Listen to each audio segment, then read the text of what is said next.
But I want to take the start of this show to address some of the things that have been going around on public, namely about a group text chain that has been made known and released by Candace Owens. This is Turning Point USA spokesman and former Charlie Kirk Show executive producer, Andrew Kolvet. The reason Andrew Kolvet is stuttering fearfully while staring blankly like Tom Hanks in the first 30 seconds of Saving Private Ryan is because in this clip, Andrew Kolvet is Tom Hanks in the first 30 seconds of Saving Private Ryan. This weird, rapey white brick set is his Omaha Beach. The flak exploding around him are the now infamous Charlie Kirk group text. Those darn Nazi bastards flacking off all over him is Candace Owens. And producer Blake Neff is the guy just sort of standing there screaming, "What the hell do we do now, sir?"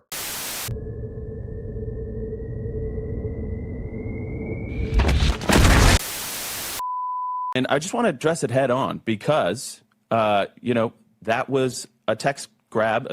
Because, that was a text grab. Screen grab that I had shared with people. So it is authentic. And I want to go into it because I actually am really excited that the truth is out there.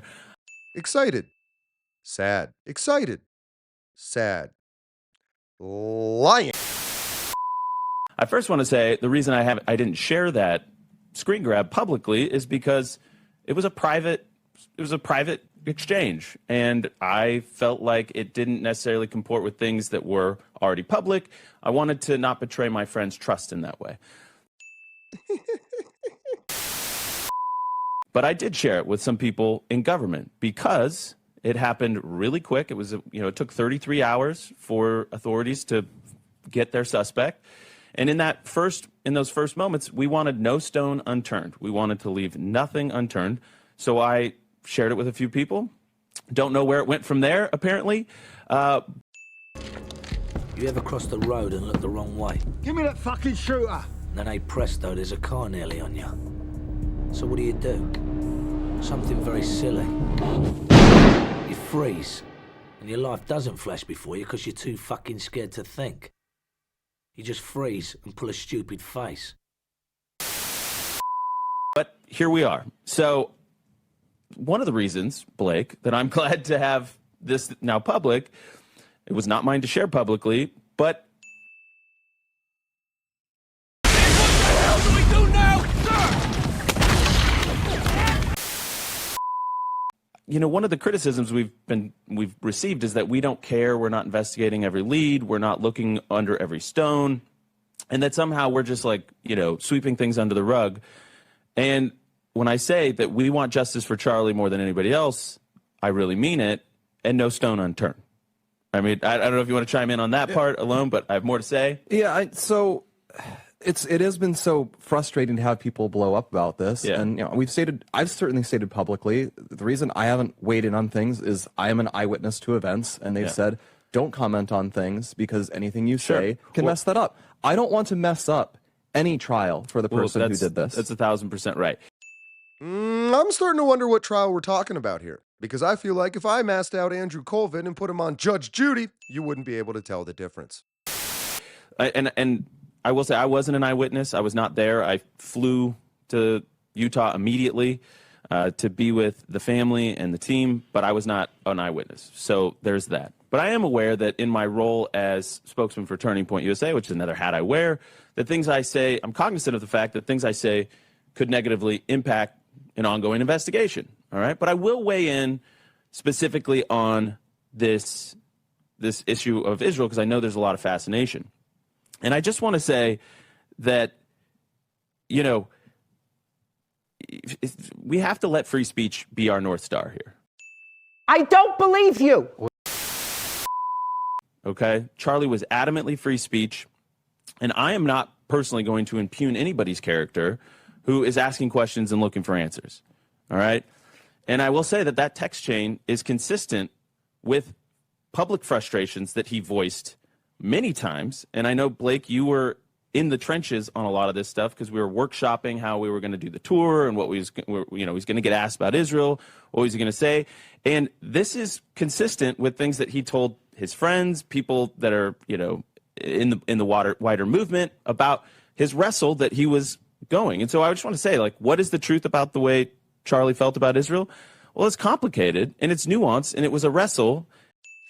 Hey, Andrew, how did Charlie feel about Israel? Well, you see, it's complicated. I think he kind of felt like that was going on for months, and it's probably somewhere between the BB letter and the text group text. I don't even think there's a between about it. I think those are entirely consistent with the exact same worldview. Yes. Charlie was not hiding things from people. People are going to try to make you fixate on a particular quote or a particular line to make you think that there was something hidden. There was nothing hidden about Charlie's views on Israel. I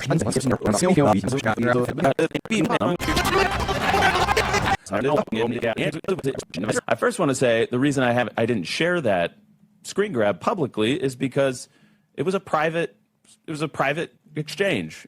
The reason I haven't weighed in on things is I am an eyewitness to events, and they've said don't comment on things because anything you say can mess that up. There was nothing hidden about Charlie's views on Israel. Like Charlie, I worked with Charlie on every major issue that we talked about, immigration, abortion, the transgender stuff. And he thought about the Israel issue a ton, all the time. It was in the news all the time. People cared about it a lot. He cared about it a lot. Just before the shooting happened, I finished reading, this is a 700-page book about the history of the Israel-Palestine conflict. I read this book because Charlie said, Blake, get really well-versed on this so you can help me whenever it comes up and just know stuff off the top of your head. Yeah. Quick time out to point out that Blake Neff was once fired from Fox News for posting racist comments online, mostly about Asian women, and for posting an image from a banned 1990s computer game by the makers of Oregon Trail. I'm not bringing this up to demonize Blake Neff. He looks like a pretty sweet game, and I thought you might want to check it out. I'm sorry, you were lying? So I read it for that reason. If you want to know Charlie's views on the Gaza war, he wanted the war to end. He didn't want America to take Palestinian refugees. He was annoyed when people advocated that. He didn't want American troops on the ground there or with any other war. And he was upset when he saw stories about churches being damaged or Christians being killed. But at the same time, he recognized Hamas started the war. Hamas could end the war. Israel ultimately represented European civilization. Hamas represented Middle Eastern barbarism. And Hamas were the chief evildoers, and people who supported them were almost always supporting them for these bad, like, anti-civilizational reasons. Yeah. That's what his view was, and he was public about that. And then, as it continued, Charlie talked to young people all the time. He could see what was going on the internet. He could see, among young conservatives, there was a big shift to be hostile to Israel. There was a shift big time on the left, but it was also visible on the right. Whoops. He could tell anti-Semitism was rising in America, and that upset him. Charlie was public about this. He loved Israel, he cared about Israel, and he cared about how that and he wanted to help the pro-Israel movement. Yeah, and I want to play this. It's a long clip, but I said something on the Alex Clark show that was, in my mind, completely consistent with Charlie's public views about Israel. And that is something that he expressed very publicly on Megyn Kelly. Now, I know this clip has gone viral, but I think it's worth playing again. So here's Charlie in his own words with Megyn Kelly, cut 65. And I will say this, the behavior by a lot, both privately and publicly, are pushing people like you and me away. Not like we're going to be pro-Hamas, like we're going to, but we're like, honestly, the way you are treating me is so repulsive. I have text messages, Megyn, calling me an anti-Semite. I am learning biblical Hebrew and writing a book on the Shabbat. I honor the Shabbat, literally the Jewish Sabbath. I visit Israel and fight for it. And there's another article out in the Times of Israel today. I could read it on air. I was just reading before I got on. Charlie, what are you doing? Like, what am I doing? I'm sorry. Like, let's just take a step back here. Like, I'm an American citizen. Yes, I want Israel to win. Yes, I'm a Christian. But like some of the mess, and you've seen how I've been treated, Megyn, by some, not all, by some. No, it's very irritating. It's been so unfair. They were coming after you after Turning Point for, among other things, that you had Dave Smith there. Dave Smith is allowed to criticize Israel. You had both sides. The Israeli side was overrepresented. No, you're not allowed to. It's even worse than that. Again, I just want to repeat for the fifth time. I love Israel. I want Israel to win. But my moral character is now being put into question, Megyn. Not my decisions. Not like, hey, are you doing this? Is it smart or is it dumb? But no, I am a bad person if I do this. And I could go, I mean, you saw it, Megan. It was trending on Twitter, thousands of tweets and text messages. And if I were to be charitable and generous, I will say the people that are attacking me are in a hyper paranoid state because they're at war, and war tends to make things black and white. And you're a hammer looking for a nail. So I'm trying to be charitable, Megan. Literally, I'm trying to cut as much slack as I can, right? Like, okay, what would it be like if all of a sudden I'm starting to see a pattern of behavior similar to what my grandparents saw in 1930s Germany online? How would I behave? So that's like my charitable kind of overcompensation spirit. At the same time, I'm like, but it's not defensible to be dumb. Right? Yeah. So, and it's offensive. It's offensive to those of us who have been out there defending them in many instances against critics on our own side.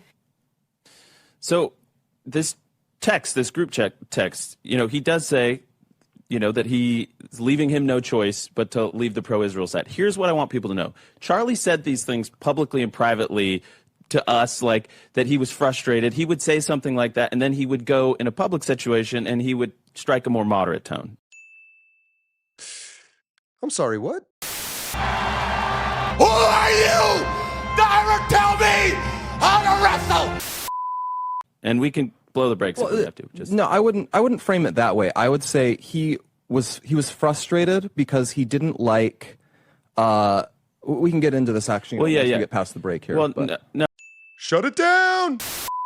No, it's fine. What I'm saying is he would be frustrated, but like the point when I say moderate tone, when he would say something off the cuff, maybe to you or to me or to some other friend, like his public statements, he would kind of strike just a little bit more tender tone, if you will. And so here's the thing. I looked at that moment as like he's just blown off steam. He's frustrated. He's venting, right?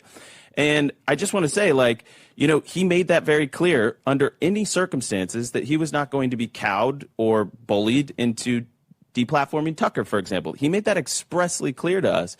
Would he have invited Candace? I have no idea. I think what he was saying in that text, he's like, keep coming at me, bro, and let's see what happens, right? And Charlie was wonderfully defiant. He was wonderfully independent, and he would not, he believed in the freedom of speech, and he felt like he deserved, as a friend of Israel over many years, the right to speak out. It appears he did not. That's it for today. I'm John Ward, and until next time, remember, you're a world champion. Don't let your memes be dreams.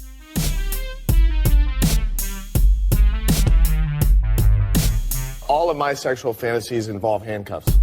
Holy fucking shit, this fucking timeline is